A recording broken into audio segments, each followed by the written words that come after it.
Uh, I should just mention that The Wind's Tale will be published this fall by IFRIG Press, who has a foundation called Random Acts of Reading, and they distribute free books to children in underserved communities. Uh, The Wind's Tale hopefully will be one of those books distributed. So, and here we go. The Wind's Tale, as told by Paul Stephen Stone, illustrated by Carla Carey. You and I, my friend, we share a secret. We know that our bodies are like houses, and inside each house there lives a quiet person who can see all the magic in the world.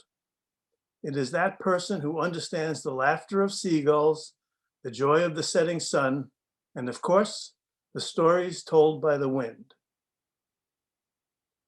Once there was an apartment in a city where two eyes looked out the window and watched the setting sun. The eyes knew the sunset like an old friend. They knew its colors and its changing moods. Each sunset was an old friend wearing new clothes. There were other friends in the sky. The eyes watched them with the warm feeling that old friends bring. There were seagulls fluttering through the reds and oranges of the sky. They rode the wind and fought the wind and let the wind tell them its tale. The wind had a sad tale to tell. It told of a lonely ship lost at sea. The seagulls laughed at the story anyway. Seagulls will laugh at almost anything. The eyes dropped from the sky to the darkening shadows on the ground and rested on a tree. This tree never laughed. It was a happy tree, but still it never laughed. It is not in my nature to laugh, the tree once explained. That's why the wind sang to the tree and saved its stories for those who knew how to laugh. The eyes returned to the room. Somewhere in this room, the babysitter was calling out to him. Bobby, she called, what are you looking at?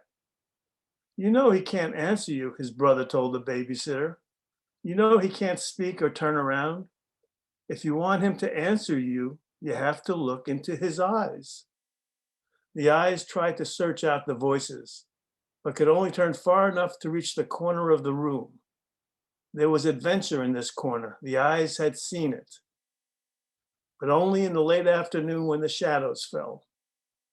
Then all the shapes that were hiding could come out. Bandits chasing little children, wild horses stampeding towards freedom, jungles filled with uncaged animals. And when the shadows melted into the late afternoon darkness, the shapes would flee to the crowded sky. So many shapes all puffed into shifting clouds. Cats chasing dogs, lambs searching for their mothers, sailboats racing out to sea. The eyes grew sad. They remembered the wind's tale. They remembered the lonely sailboat lost at sea. Once again, the eyes heard the babysitter speaking to his brother. Do you think Bobby would like something to drink? The babysitter asked. No, his brother answered. I think he's happy being left alone. Alone, the eyes wondered. Who's alone? The eyes looked to the night that was spreading like dark ink across the sky. The night was an old friend who often came to visit. Sometimes the night hid its beauty in black clouds. Other times it wore stars as if to light a party. But the night was best under a moon. It had so many moons to wear. A moon to keep little boys from getting lost. A moon to brighten up the branches of leafless trees. A moon for nights when bad dreams shook the tears from your eyes. But tonight there was no moon. The stars had asked to shine by themselves. The eyes heard the babysitter getting up from the chair. Time for bed, Bobby, she called to him. Just take things slow when you move them, his brother told the babysitter. Bobby likes to watch things as they go by. How do you know that? The babysitter asked. I look into his eyes and they tell me things, his brother answered. Watch, you'll see. The eyes watched a familiar face come into view. It was a friendly face, a smiling face. Time for bed, Bobby, his brother said. The eyes stared into the face, into his brother's welcoming eyes. Somewhere, as if in another world, the eyes heard the babysitter whisper sad sounds to herself. Poor boy, the sounds seemed to say. But his brother's eyes said something different. They were not sad. They stared at him deeply and seemed to ask, tell me what the sunset was like, Bobby.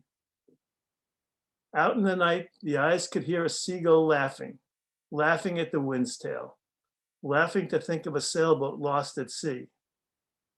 And the eyes wondered, maybe the wind's tail wasn't so sad after all. But then again, seagulls will laugh at almost anything.